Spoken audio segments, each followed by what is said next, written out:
ઠાકરસિંહભાઈ રબારીએ social મીડિયાના માધ્યમથી જે બે સમાજને શાંતિથી રહેતા હતા એમને એકબીજાના સામે કરવાનો જે પ્રયાસ કર્યો છે એમના વિરુદ્ધ પણ ઉશ્કેરણીજનક ભાષણની ફરિયાદ કરવામાં આવે। રબારી સમાજના આગેવાન ઠાકરસિંહભાઈ રબારી પર શું એફઆઈઆર થશે? તારીખ 25 માર્ચના રોજ થરાદ ખાતે ચૌધરી સમાજના યુવાનો દ્વારા એક મીટિંગ રાખવામાં આવી હતી। આ મીટિંગ પાછળનું શું કારણ હતું? રબારી સમાજના આગેવાન ઠાકરસિંહભાઈ રબારી પર શું એફઆઈઆર થશે ખરા? સંપૂર્ણ આ વિડીયોમાં આપણે વાતચીત કરવાના છીએ। નમસ્કાર મિત્રો, ચેનલ પર નવા હોય તો ચેનલને લાઈક, શેર અને સબસ્ક્રાઇબ કરવાનું ના ભૂલતા અને ફેસબુક પર જો આ વિડીયો નિહાળી રહ્યા હોય તો ફેસબુકને ફોલો કરવાનું ના ભૂલતા, જેથી કરીને હું તમારા માટે આવા અદ્ભુત પ્રકારના વિડીયો બનાવતો રહું। આજે આપણે એક મહત્વના મુદ્દા પર વાતચીત કરવાના છીએ કે ભાભરના રૂની ગામ ખાતે ચૌધરી સમાજનું મહાસંમેલન રાખવામાં આવે છે અને આ મહાસંમેલન બાદ ઉણગામ ખાતે હુમલાની ઘટના બની હતી, જેમાં ચૌધરી સમાજના ટોળા દ્વારા ગામમાં હુમલો કરવામાં આવ્યો હતો।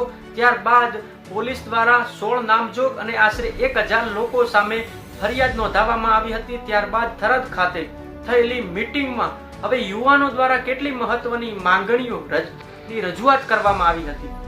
ચૌધરી સમાજના યુવકો શું કહી રહ્યા છે, પહેલા તો તે આપણે સાંભળીએ કે જે અમારા મુદ્દા છે એ શું છે। પહેલો અમારો મુદ્દો એવો છે કે જે શંકાસ્પદ ભૂમિકા છે પીઆઈ કેબી દેસાઈની, તેમને તાત્કાલિક અસરથી સસ્પેન્ડ કરવામાં આવે, કેમ કે એ પુરાવાનો નાશ કરવામાં લાગેલા છે। 5 દિવસ થઈ ગયા છે, હજી સુધી અમને સસ્પેન્ડ કરવામાં આવ્યા નથી। ઉશ્કેરણીજનક ભાષણ આપવાનું જ ફક્ત વાત હોય તો એમાં સૌથી પહેલા ઠાકરસિંહભાઈ રબારીએ સોશિયલ મીડિયાના માધ્યમથી જે બે સમાજને શાંતિથી રહેતા હતા એમને એકબીજાના સામે કરવાનો જે પ્રયાસ કર્યો છે એમના વિરુદ્ધ પણ ઉશ્કેરણીજનક ભાષણની ફરિયાદ કરવામાં આવે। ચોથો મુદ્દો કે આપણે જે રૂણી ગામ છે એ વાવ-થરાદ જિલ્લામાં આવેલું છે, ત્યાંથી જે ઉણ ગામમાં ગયા તે 60 કિલોમીટરનું અંતર છે। ત્યાં આગળ આ વાવ-થરાદ જિલ્લો છે, પછી રાધનપુર જાય તો પાટણ જિલ્લો આવે છે, પાટણ પછી જે ઉણ ગામ છે ત્યાં બનાસકાંઠા જિલ્લો આવે છે।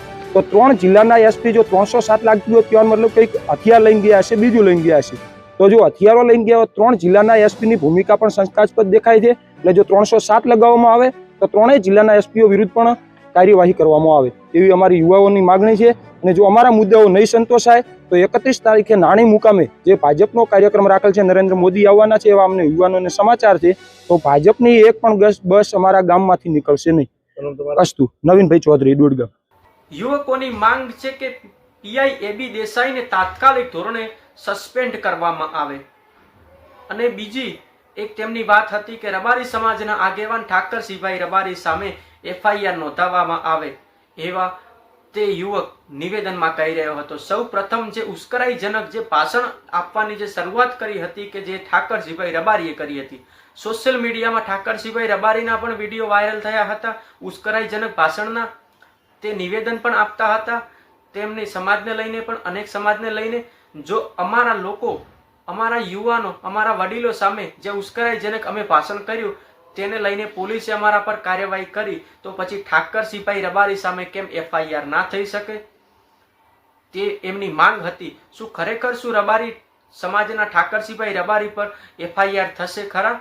તમારું શું મંતવ્ય છે ખાસ કરીને કોમેન્ટમાં જણાવજો અને આવા અદ્ભુત પ્રકારના વિડીયો તમારી સામે લઈને હું મળતો રહીશ। નમસ્કાર।